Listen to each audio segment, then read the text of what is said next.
Nagbabalik ang Civil Defense in action. Nagsagawa po ng aerial survey ang OCD Bangsamoro Autonomous Region sa mga binahang lugar sa Maguindanao del Sur. Ang pagbaha ay bunsod ng patuloy na epekto ng Intertropical Convergence Zone o ITCZ sa Bangsamoro Autonomous Region in Muslim Mindanao o BARM.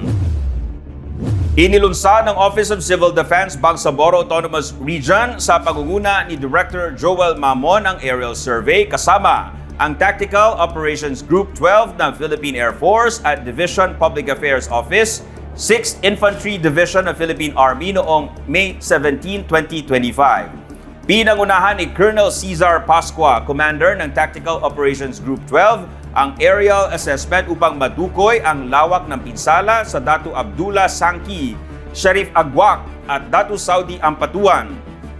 6,023 na pamilya o humigit kubulang 30,115 na individual ang apektado.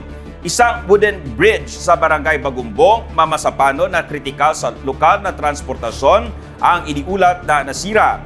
Ilang ektarya rin ang taniman ng mais, palay, mani at iba pang pananim sa sitio Talisawa, Datu Abdullah Sangki ang nalubog sa baha.